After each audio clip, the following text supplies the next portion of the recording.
Students, हमारे साथ Saptesh Kumar, associate professor, department of physics, government college Sujangarh. पिछले लेक्चर में हमने पतली फिल्मों में व्युत्करण से शुरुआत की थी, लेकिन हम उसको लेक्चर में पतली फिल्म से व्युत्करण की घटना का पूरा विवरण नहीं दे पाए थे। उससे आगे हम बढ़ते हैं। पहले मैं थोड़ा सा पतली फिल्मों से व्युत्करण क्या होता है, पतली फिल्म क्या होती हैं, उसे रिपीट करता हूँ। ऐसी कोई भी फिल्म जिसकी मोटाई प्रकाश की तरंग दैर्घ्य की तुलना में बहुत कम हो, उसे पतली फिल्म कहा जाता है। उदाहरणार्थ, यदि हम पानी के तल पर, पानी के सरफेस पर एक तेल की बूंद डाल दें तो वह फैल जाती है और उसके फैलने के कारण पानी के सरफेस के ऊपर एक बहुत पतली ट्रांसपेरेंट फिल्म बनती है। ऐसी फिल्म आपकी पतली फिल्म कहलाती है। इसी तरह यदि साबुन के बुलबुले को हम देखें तो उसमें बनने वाली फिल्म भी पतली फिल्म होती है। पतली फिल्म प्रकाश में, वस्तुतः सूर्य के प्रकाश में रंगीन दिखाई देती हैं। इनके रंगीन दिखाई देना व्युत्करण की घटना के कारण होता है। तो व्युत्करण किस प्रकार पतली फिल्मों में को रंगीन या कलरफुल दिखाता है, वो हम आपको बताने जा रहे हैं।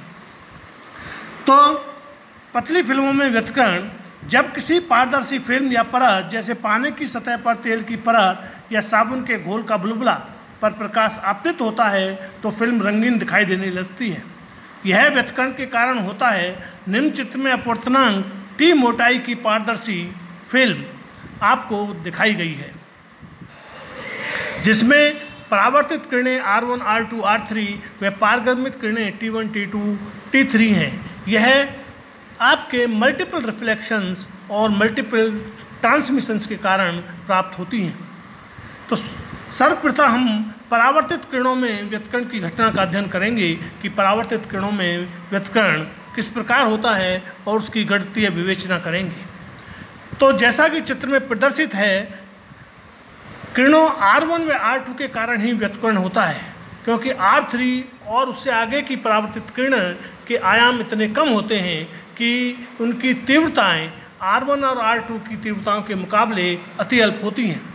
परिणामतः व्युत्करण में केवल R1 व R2 का ही प्रभाव होता है, R3 व उससे आगे की किरणों का प्रभाव नहीं होता। इसी प्रकार पारगमित किरणों की हम बात करें तो उसमें व्युत्करण केवल T1 और T2 के कारण ही प्रभावी रूप से उत्पन्न होता है, जबकि T3 और उसके आगे की किरणों के कारण व्युत्करण उत्पन्न नहीं होता है। तो वर्तमान में हम पहले R1, R2 के कारण उत्पन्न होने वाले व्युत्करण की घटना पर विचार करते हैं। तो चित्र में प्रदर्शित परावर्तित किरणों R1 व R2 के कारण ही व्युत्करण होता है, क्योंकि अन्य किरणों की तीव्रता अति अल्प होती है, इसलिए व्युत्करण में इनके प्रभावों को नगण्य माना जाता है। अब किरण R1 व R2 के मध्य पथांतर delta x μ AB + BC - AN, इसे समीकरण 1 कह सकते हैं। त्रिभुज AMC में यदि हम त्रिभुज AMC पर विचार करें तो उसमें sin I = AM/AC या AM = AC sin I, समीकरण 2। पुनः त्रिभुज ABD में tan R = AD/DB और DB = T, इसलिए AD = T tan R, समीकरण 3। चित्र से AC = twice AD, इसलिए AC = twice T tan R, समीकरण 4। अब समीकरण 2 व 4 से AM = twice T tan R sin I, इसे समीकरण 5 लिख सकते हैं। इसी प्रकार अब त्रिभुज ABD से BD/AB = cos R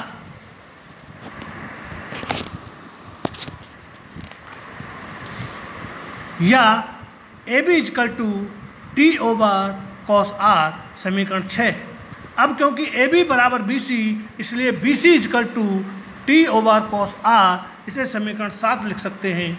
समीकरण 5, 6 व 7 से मान समीकरण 1 में यदि रखे जाएं तो हमें पथांतर delta X is equal to mu bracket T over cos R plus T over cos R bracket बंद minus twice T tan R sine I प्राप्त होता है, या delta X is equal to twice mu T over cos R minus twice T sine square R over cos R into sine I over sine are.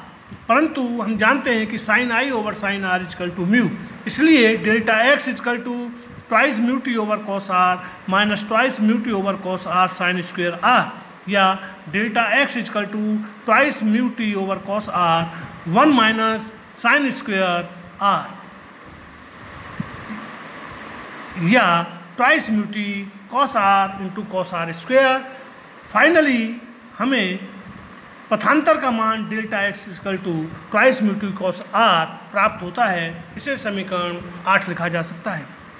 अब चित्र से स्पष्ट है कि किरण R1 विरल माध्यम में चलती हुई सघन माध्यम के पृष्ठ पर आपतित होती है, जिसके कारण इसकी कला पाई से बदल जाती है, जो λ/2 पथांतर के तुल्य होती है, जबकि किरण R2 सघन माध्यम में चलती हुई विरल माध्यम के सीमा पृष्ठ से परावर्तित होती है, इसलिए इसमें कोई अतिरिक्त कलांतर या पथांतर पैदा नहीं होता।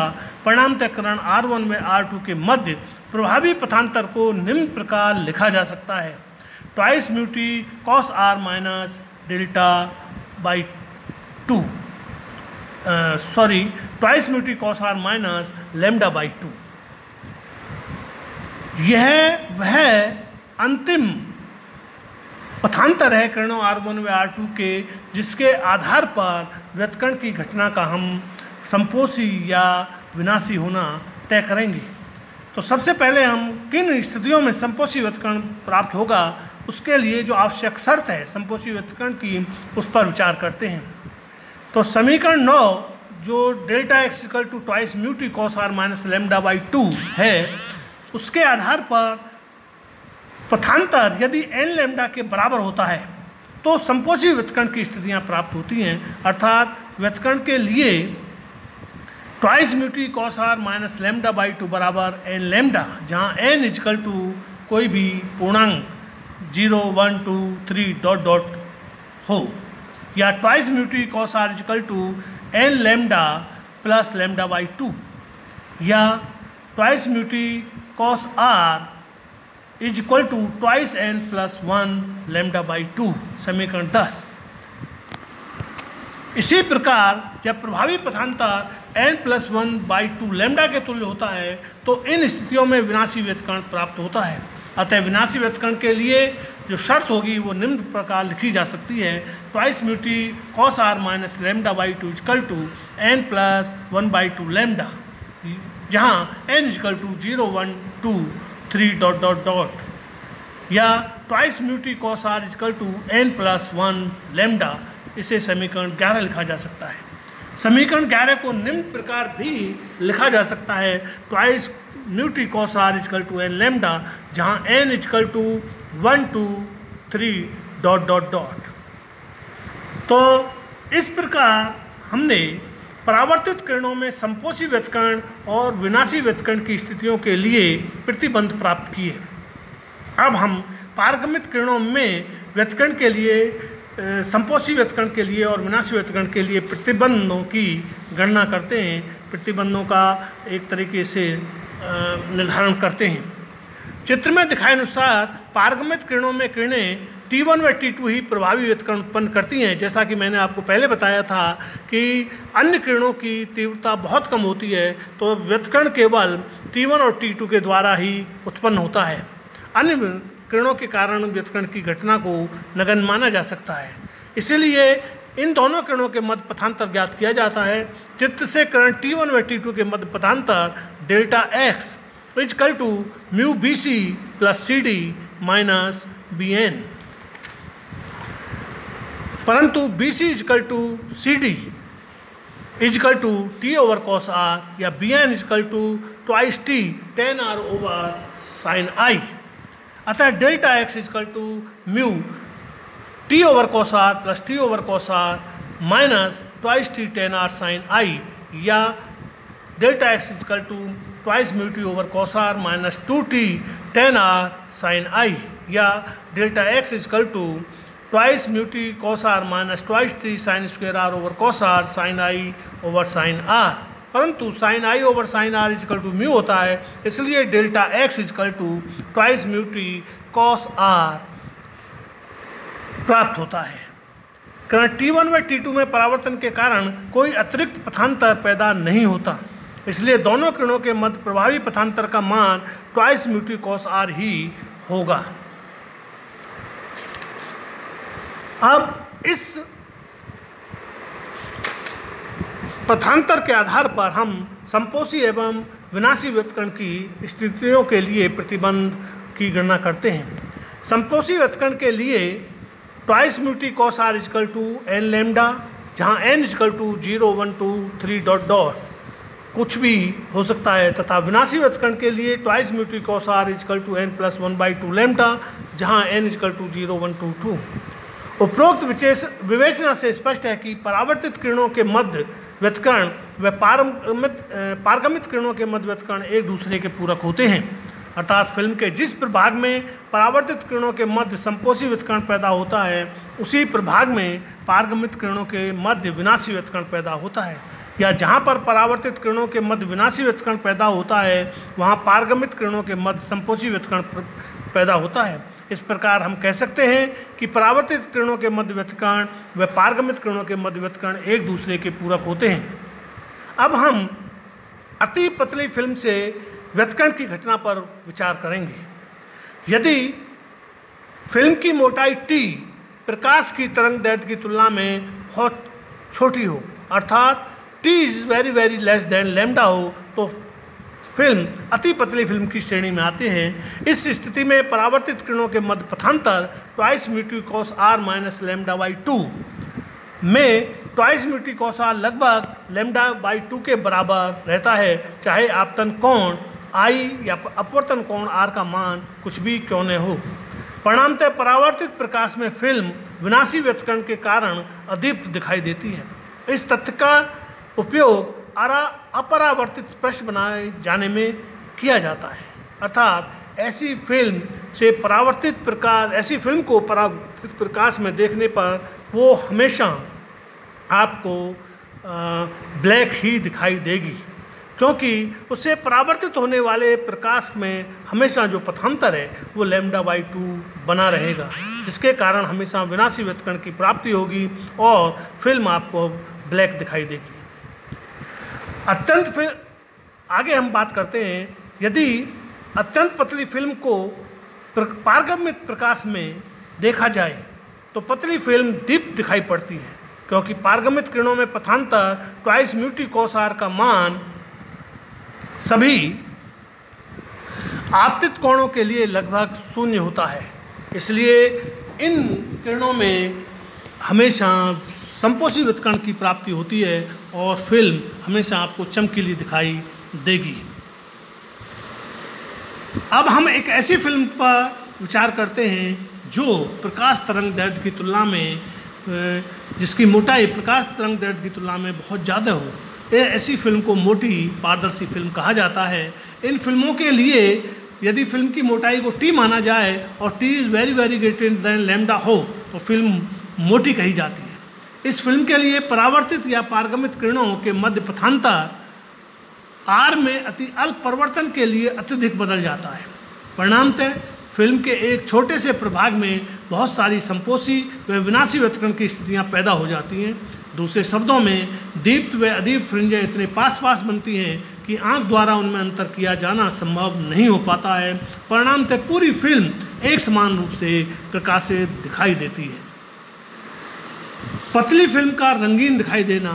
अब जैसा कि हमने शुरुआत में कहा था कि यदि हम पतली फिल्म को सूर्य के प्रकाश में देखते हैं तो वो हमें रंगीन दिखाई देती है।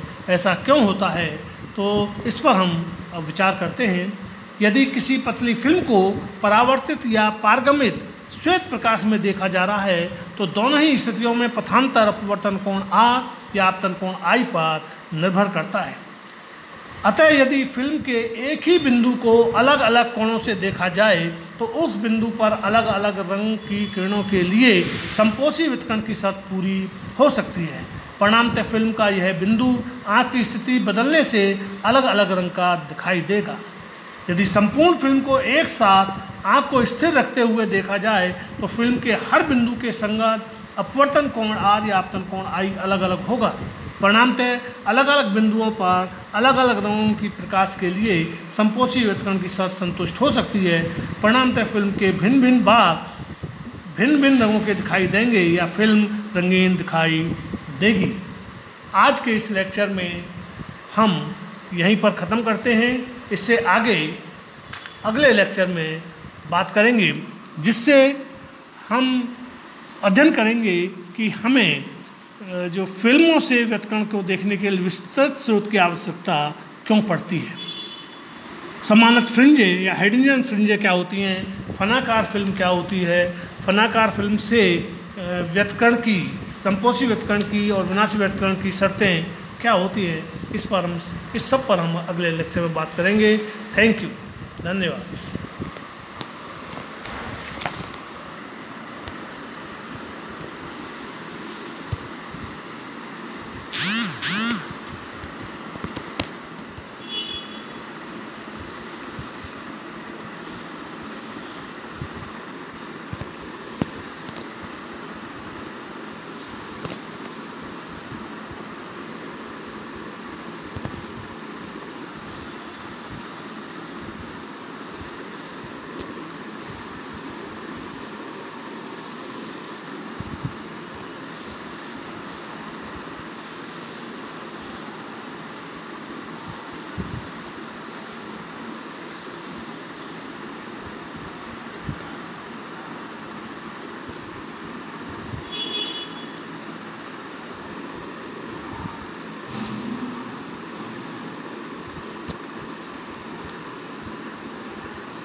अजी सैनी जी,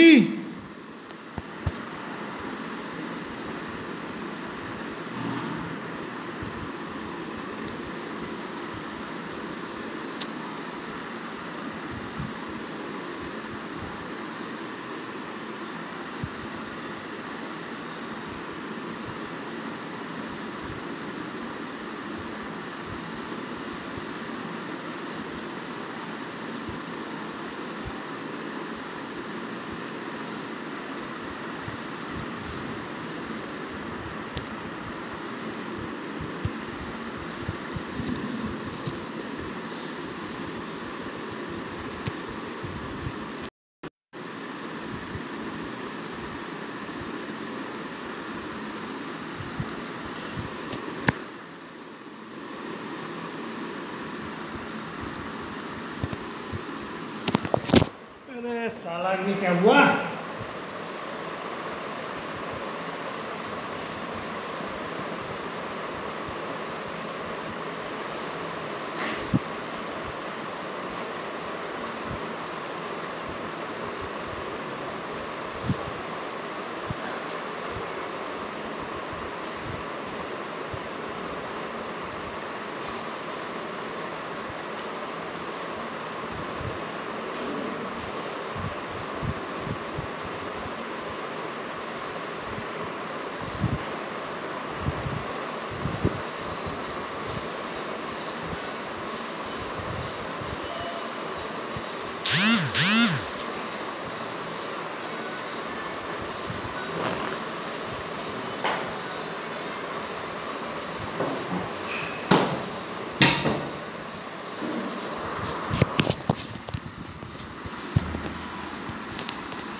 कहाँ गया यार ये?